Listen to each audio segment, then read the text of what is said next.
This week's sponsor is Anchor.fm. In our experience as podcasters, Anchor is the easiest way to make a podcast. Anchor gives you everything you need in one place for free, which you can use right from your phone or computer. They have creation tools that allow you to record and edit your podcast so it sounds great, and they'll distribute your podcast for you so it can be heard everywhere: Spotify, Apple Podcasts, Google Podcasts, and many more. If you're interested in monetizing your podcast, Anchor sets you up with sponsors with no minimum listenership. What could be easier than that? Download the Anchor app or go to anchor.fm to get started.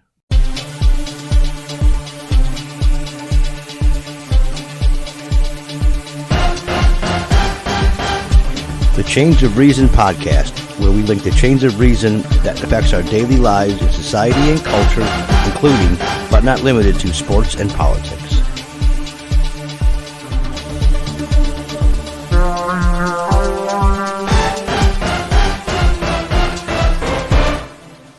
Thank you so much for joining us here at the Chains of Reason podcast.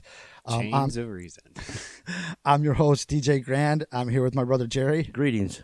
And also here with our producer, Ryan. Hello. Today's topic, or for this episode, it's something very important to me and I wanted to talk about for a long time. And it's that abortion laws are immoral. And I want to be specific about that. It's abortion laws that are moral, because an abortion can be both, and the act of abortion can be both immoral and moral. It depends on the context. And if you guys want examples of that, I'd be glad to give you them later on in the podcast. First, we need to talk about, to know what is immoral or isn't moral, we need to know what morality is itself. And morality is a guide for our choices and actions. And the operative word there is choices. If you do not have choice, you do not have morality. Free will, even the Christian doctrine of free will, it's all fundamentally connected to choice. As far as the name we have the pro-choice movement and pro-life movement. Of those two names, only one has the moral name. It has choice in the name. Life, pro-life, although I get what they mean, because they think a zygote or a fetus is a life, but so is cancer. Mm-hmm. So if you're pro-life, are you pro-cancer? That's a weird way to put it, Is it? Yeah. I mean, is cancer alive? Yeah, I mean, it's like a virus, Is flesh-eating bacteria alive? Yeah, bacteria's brain-eating amoebas alive? Here's my point. They have rights too. There's my point. That the name, if you're going to go just by the name, I would go pro-choice every single time. Where I got that from is Glenn Beck. I used to listen to him all the time, and he just loves the pro-life name. And I see that as an honest mistake. I don't think Beck is evil. And let's just get this straight. Most of the people that believe that abortion is wrong, I think when their actions against abortion, I think they're innocent when they're wrong. I don't think they mean to be wrong. I don't think they know what morality is. And I don't think they know that they're actually wrong. I think they think in their heart of hearts, in their minds, that they're doing the right thing. They just don't know it. It comes partly from their religious beliefs. Yeah, that's what I was going to say too. No, that's part of the reason why, and partly because they're fed what morality is. I bet you if you asked anybody, and this works with politics too. I asked somebody what politics is, not whether it's left or right, Democrat, Republican. What politics is itself, I get a blank stare. Same thing goes with morality. When I asked in my sphere of influence, what is morality? I mean, I already gave you guys the answer, but I get blank stares. They don't know. In the way that I like to explain it to people, that's how you explain it to me. People, we have a choice. In everything we do, there are consequences, being good and bad, but we have a choice. Computers and robots, they don't have a choice. They're programmed. So therefore, that's amoral. So when it comes to computers and robots, there's no morality. That's correct. But when it comes with us, because we have choice, if we don't have choice, then we become like those robots, amoral. That's how I made it easy for me to remember. Absolutely. Same thing goes with animals too, because animals are instinctive. Animals do not belong in what I call the sphere of morality, which Moral agents belong. If you drew a giant circle, everything inside of that circle would be a moral agent. Everything outside of it is something that doesn't belong in there. Robots would be one, Animals. and yeah. animals is the other. Another big misconception, and I don't think it's logically neither tenable or consistent, is saying that a fetus is a baby. And I challenge anyone who claims that a fetus is a baby to unravel this logical argument. Go ahead before. No, I'm not going to unravel it, but their thinking is emotional. Oh yeah, this whole second- abortion thing is Section, emotional. it's a section we have. The second we have conception, it can feel, it can live. When that's totally not true. So it's an emotional state where they come with their thinking. That's because I think evolution is a little bit responsible for this, because the reason babies are so cute and puppies are so cute and kittens are so cute, evolution said, this is how you'll survive best, because you're so cute. Someone's going to want to pick you up, take care of you, nurture you, and move you along. Yeah, that like innocence. Yes, and this is part of what they're doing. They're equating the zygote, the fetus, with the baby. Babies are so cute. We have to keep them up and save them. And when it comes to a true baby, I totally agree with that. But you need to define what a fetus is and what a baby is. And here is my challenge to all those who think a fetus equals a baby. In basic logic 101, if A equals B, then B equals A. You both with me on that? Yes, I get it. Okay, so let's fill in the variables. If a baby equals a fetus, then a fetus equals a baby, right? If they're both the same in the womb, then they both have to be the same outside the womb. Now, I want to know one person who has ever gone up to a mother cradling a newborn and say to her, "My, what a lovely fetus you have there." It doesn't happen, does it? It'd be not received well. It'd be an insult. Yeah. It's not, because they're not the same. They are not the same. They have different characteristics, and one of them being is, and I'll explain this later, babies have at least a smidgen of choice, where a fetus still connected to the mother, the umbilical cord. It gets all its food directly from the mother. It is not an autonomous being while it is a fetus. It cannot sustain life on its own yet. Well, it can't even afterwards, too. It needs to be fed. Well, but it is separate from the mother. Okay, that's what I mean by autonomous. It is totally separate on its own. We can choose to take care of it, or we can choose to let it die. Most people obviously want to take care of their babies. They love them, so they take care of them.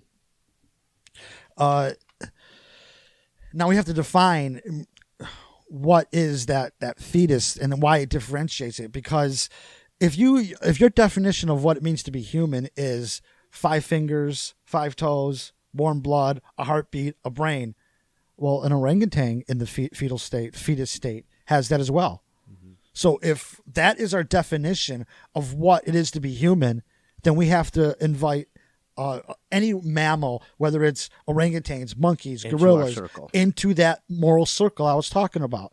And that's absurd, isn't it? Because that's not what defines what it means to be human. Can you guys tell me what it means, what the definition of what it means to be human, to differentiate it from the mammals? All okay, the I'm mammals. just taking a guess at it, but sustaining life on your own? No. I'm guessing, okay. It is thinking. And thinking requires choice. Because there's no such thing as automatic thinking, and not in a rational brain. In an instinctual one, it's automatic, and that's what the animals are. But in humans, we have to have choice. Okay? Those orangutans, monkeys, gorillas, they lack that choice. They've not, whether it's in the fetus state or whether it's after when it is born, they do not have choice. Still instinctual. Yes. But there's still some people that don't think that well. So, like how okay, you still have the choice to think or not to think, but it's still a choice. Let's break it down to a Rush song.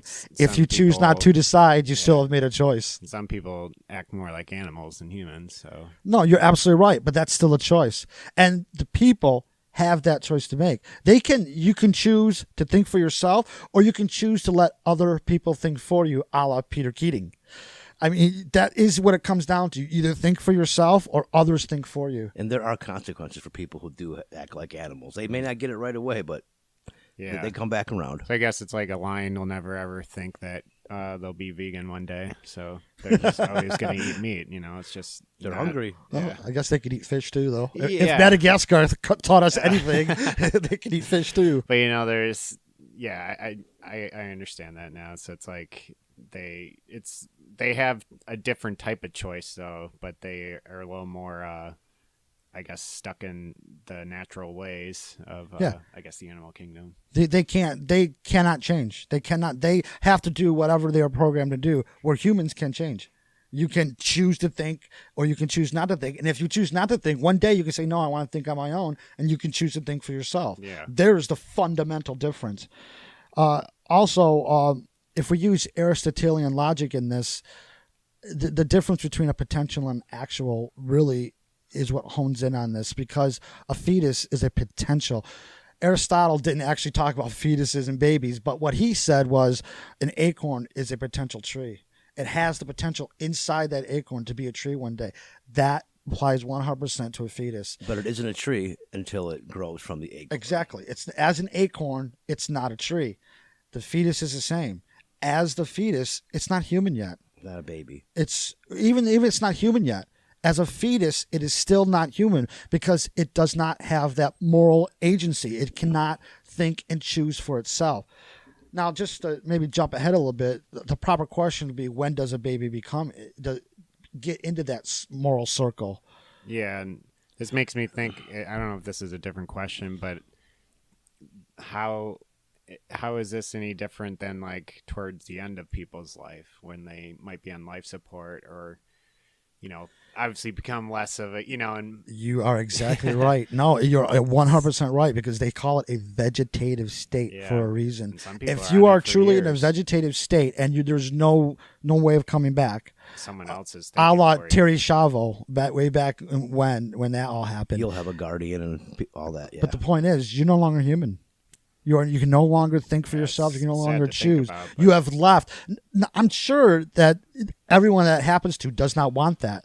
But choice or not, you have left the vegetated. You have left the human state and become a there's vegetative that state. emotional thinking to where if that's your family, you never want to think they're no longer a human. So you're going to keep on the fact that they're holding on to that he's or she is seriously injured or sick and never going to come back. So you don't want to hear that they're not a human. Where the line actually gets, to me, that's cut and dry.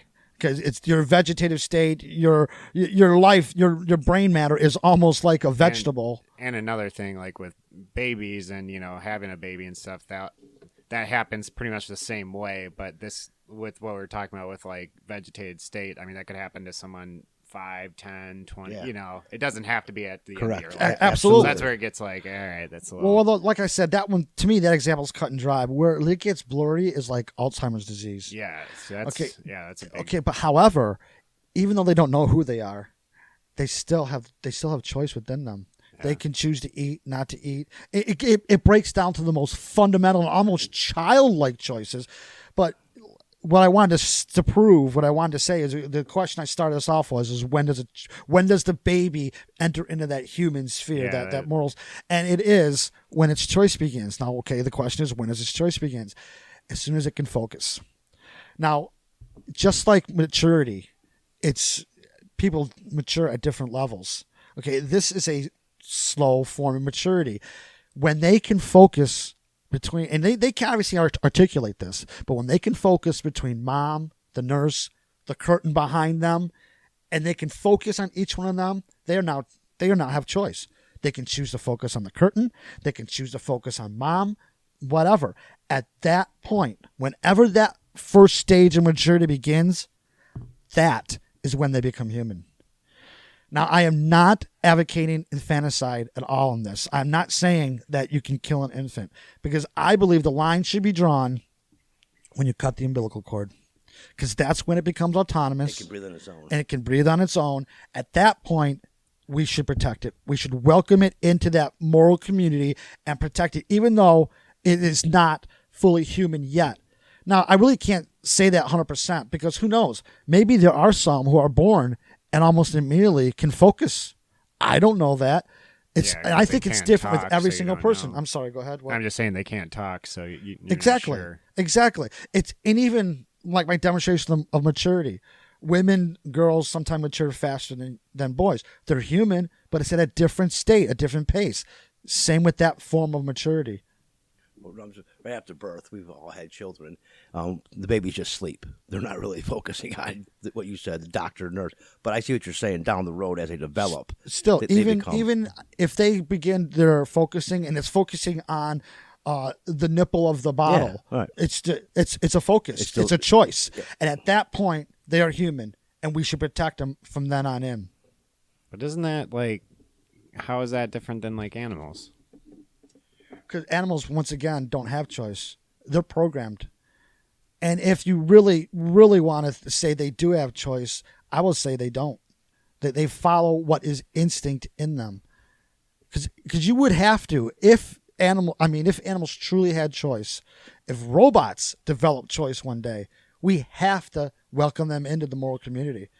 Because that is what defines what moral is, that choice. Well, the good example is if you're hungry, right, you don't have any food, and you smell or see a Whopper in the middle of the highway, 96, what are you going to do? You can run out and get it. But you're going to wait, though, until traffic clears, right? Depends on the time of day. Well, an animal won't. Yeah, it's going to get clobbered. Yeah. All right? So they're not really thinking like a human would. They're and just going to look at that food. just think about that. When the animal is, I saw a dog chasing a bag into a busy street one day. And it was purely, it wasn't going by choice. Because if it had a choice, it would do what Jerry said. It would stop, halt, wait till it's clear, and go out and get it. It was following its instinct. I need to survive. I need to go get that food because it smelt food in the bag, I assume. So that was 100% instinct. There's no choice in that. It did what it's driven by its instincts. Even our pets when they're next to us. I always say I never want to hear my dog talk because all I'm just going to say is outside, food, outside, play with me, true. food, outside. There's no choice in that. What's driving that is their instincts. So that's why animals do not ever come in to the moral structure. Maybe one day they can develop that way. They evolve into that. But until that day happens, they don't belong in our moral community. Well, what about the monkeys that they're developing that, making, I guess, choices, or they're not training these monkeys now also? Wait a minute now. Okay, you just said the word there. That up. Are you making a choice if you're being trained? If the horse who can count and do its hoof 3, 4, 5, and he's being trained to do that, is that a choice? So they're being trained with the choice. They're being trained. Okay. They're not. It's not a choice. Yeah, it's a trick. I understand. Yeah. So they do not belong in the moral community. The only one, if we go back to the fetus and mother who has a choice in there, is the mother. She chooses to eat. I mean, you even have the choice to whether take heroin when you're pregnant, smoke when you're pregnant, everything that is detrimental to the fetus, or you have the choice to actually go to the doctor, take the right vitamins. But there's that child being born at no fault of its own into an unhealthy state because the mother chose unwisely while it was carrying the child. So it's already got, off to a bad start because of the mother's choices, to where she didn't take care of herself, and now this poor newly born kid has got 3 strikes against it because whatever developed improperly, I guess I want to say, because of the heroin, the cocaine. We can break it down on Rush Song again. The snakes and arrows that a child is heir to are enough to leave 1,000 cuts, and 100% right. The choices that mother makes, and even though it's her morality, it does have an effect on the kid. There's no doubt about it. There are echoes of it. But still, when it is in the fetus state, it is not a human being.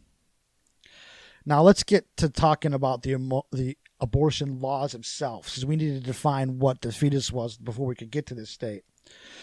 Abortion laws are immoral because they do exactly what I've been saying a fetus doesn't have. They take away choice.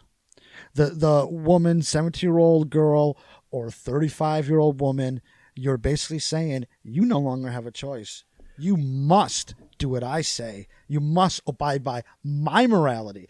And that's the arrogant part about this whole thing. They are taking their morality. First of all, they're taking away the woman's morality and saying, now you must go by my morality. My morality is superior than yours. That is arrogant. And there are 2 entities driving that: religion, church, and the government, the state. Basically, we know what's better for you than you do. Yes, I agree with that. And this is why I think when it comes to morality, it's like a tree branch. You walk around the branch and it goes into 2 separate two separate ways this branch does. One way is an error of judgment. The other way is a breach of morality. That's the only two ways it can possibly be. In anything you do when you want to judge a moral agent, you need to find out if it was an error of judgment, because if it was, it's not immoral. And this is why I started off by saying I think most of the people who follow or abide by, advocate abortion laws, I don't think they're necessarily immoral. I think they're making an error of judgment. Emotionally thinking. Yes. However, once they hear that it is an error of judgment, you make the same error of judgment again, then it becomes immoral because you know now. Well, the first time you were ignorant. After that, you're stupid. Well, that's true. That's true. But what's worse than that is you're immoral because you know it's you know it's wrong and you still do it. Yes, you know it's wrong. You still do it. That is immoral. That's stupid. You know it's immoral and you still do it. That is immoral. I lost my train of thought. Basically the immorality. But what I think about is when I drive by the churches and you see those thousands of white crosses that they're basically for every child that was aborted. They are hitting right at your emotions when you see that. Well, it's all emotional thinking. The pain, the knife, the blood. I mean, everything. I mean, it drives me. I get the other upset. I get mad when I drive by these churches and they're trying to basically with those little white crosses how they were murdered. That really, I get the other way. I mean, I don't sympathize with them. I get really upset for them doing that. So, but that's what we were talking about. Well, those who want to force the woman to not have the abortions, like I said, arrogantly replace their morality, saying my morality is better than yours. And that to me is awful. It's absolutely awful. But I've heard other women who basically I've talked to about this, and it's a woman's right to their body. They have their choice, and they basically told me some women can't think properly when they're carrying a child.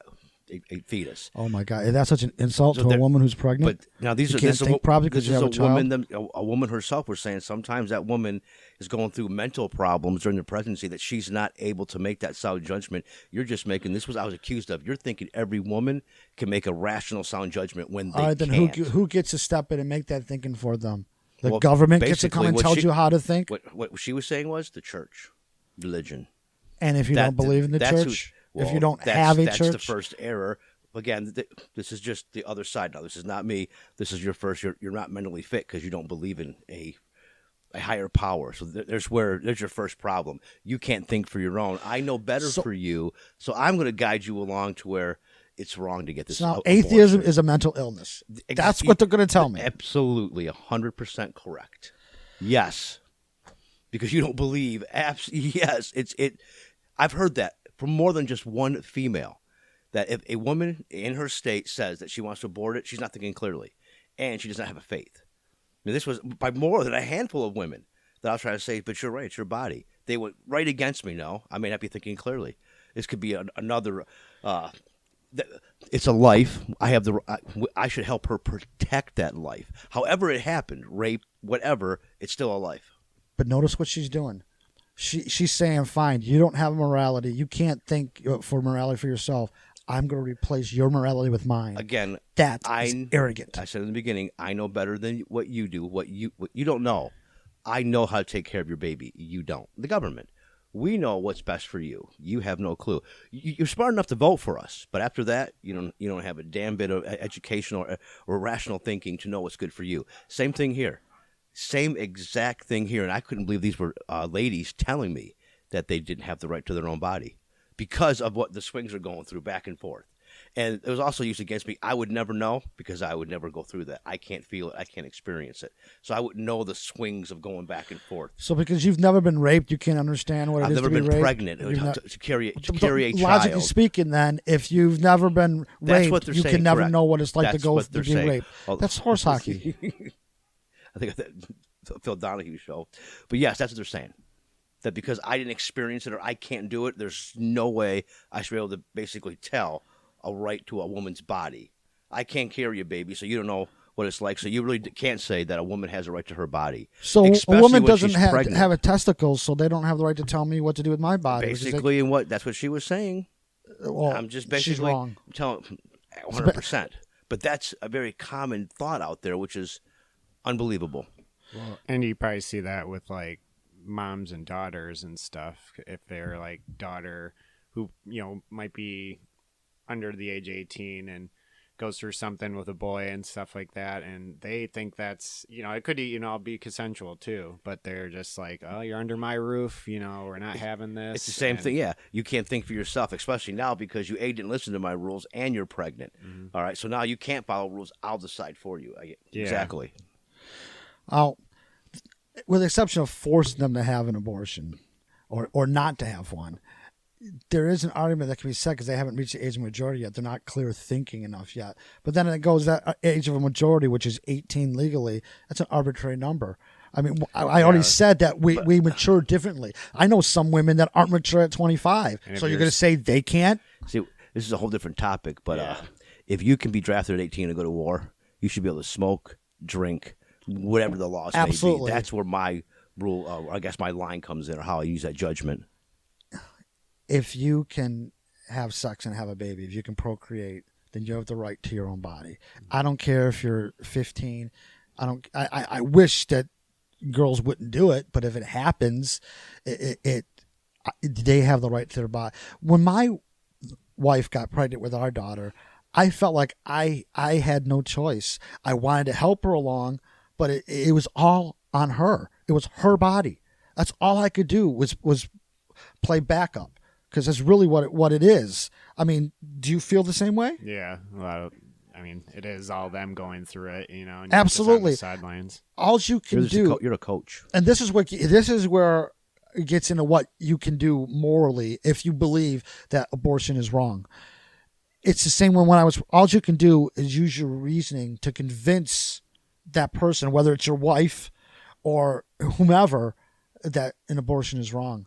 That abortion is the wrong way to go. If you believe it's not, it's reasoning, and you use choice. You don't force anyone on it. You don't supplant her morality with your morality.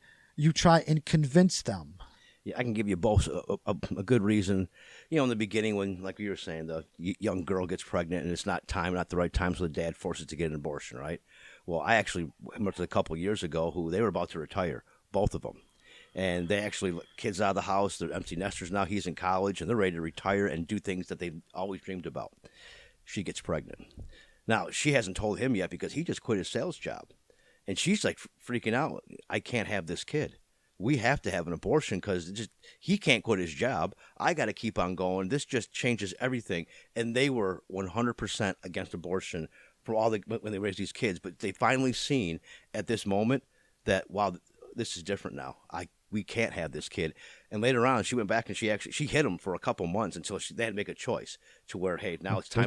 Choice. Yeah, we have to make a decision here, and I never told you, but if we go through with this, you can't quit your job. And he's like, all right, turn it in. We got the fifth wheel or the bus ready to go. So it was more or less, we don't retire if we have this child. Is it like parenthood? Almost, yeah, almost. But she was in tears, not knowing what to do. I don't want to be a murderer. I have life inside of me, but at the same time, this is just no. I mean, we just got our last one out. So I was just thinking of what you're saying about the morality. It is about choice, and there's a good example both ways, complete opposite scenarios. Yeah, that's probably a really common one too. Yeah, absolutely. I started this podcast by saying that the act of abortion can be both moral and immoral. So I think I'll finish it by giving one example of each.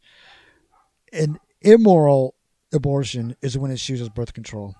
If you're doing it 5, 6, 7, 8 times, that is immoral. You're using it as birth control. You're using it. You're not exercising. You're not choice. responsible. Yes, for your which is actions. exercising Yes. choice. And let's go the other way, where abortion can be immoral. This has actually happened where a woman was going through a pregnancy, or a couple. They got to the 3rd trimester, and even in that late of a stage, they found out that the fetus, the 2 hemispheres of the fetus's brain were not connected. It would literally be a vegetable for its entire life because you need to have them connected to think. That would be, I don't care if it's the 8th month and going into the 9th month, almost the end of the pregnancy, and you found out then, there is nothing more moral than saying, no, we got to terminate this now. Because I see it as cruel if you had that baby. I totally agree with you. The point is, the act of abortion itself can be both moral and immoral depending on the context. Do you guys have I anything? absolutely 100% agree. Context is everything. That's definitely a lot to think about. Oh, it is. And I once again, I don't think anyone, all of them take this lightly. I think most people are very serious and they're passionate about it. But for the most part, especially those on the right, they're making a mistake. Their philosophical base is incorrect. Absolutely. I want to thank everyone for listening. We appreciate every single listener we get. You can listen to the Change of Reason podcast on anchor.fm. You can go to our website at changeofreasonpodcast.com, and our email is changeofreasonspodcast@yahoo. How can anyone be enlightened when the truth is so poorly lit?